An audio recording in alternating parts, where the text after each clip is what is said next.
એ જે ડાયાભાઈ વાત કરી તો વાત સાચી છે, કારણ કે ઘઉંમાં પણ આવી જ પરિસ્થિતિ ઊભી થવાની, કારણ કે ગુજરાતમાં જે ઘઉંનું જે ઉત્પાદન છે હવે 48.55 લાખ ટન થાય છે, અને લગભગ જે ખેતીવાડી છે એમાં 14% ખેતરોમાં આ ઘઉંનું વાવેતર થાય છે. એની સામે ડાંગર પણ ચોખા જેને આપણે કહીએ છીએ 17 લાખ ટનનું ઉત્પાદન થાય છે, અને લગભગ 9% જમીનમાં એનું વાવેતર થાય છે.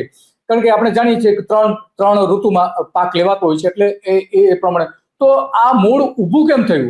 ઊભું થવાનું જે કારણ છે એ છે કે અમેરિકામાં ઉત્પાદન ઘટી રહ્યું છે, ઉત્પાદન ઘટવાના કારણે અને કેટલાક સેક્ટરમાં ઉત્પાદન વધી રહ્યું છે, અને એટલા માટે ત્યાંની સરકાર ઉપર દબાણ, ભયંકર દબાણ છે કે કોઈ પણ રીતે અમેરિકાની આવક ઓછી ન થવી જોઈએ અને કૃષિ ક્ષેત્ર બરબાદ ન થવું જોઈએ.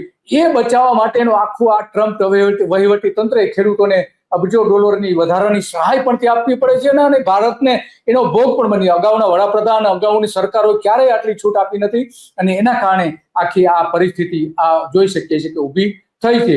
તો આ મૂળ વાત છે. ડાયાભાઈ સાથે વાત નથી થતી, એટલા માટે આપણે ડાયાભાઈ પણ મૂળ વાત એ છે કે આ જે આખી બાબત છે, કારણ કે આપણે જાણીએ છીએ કે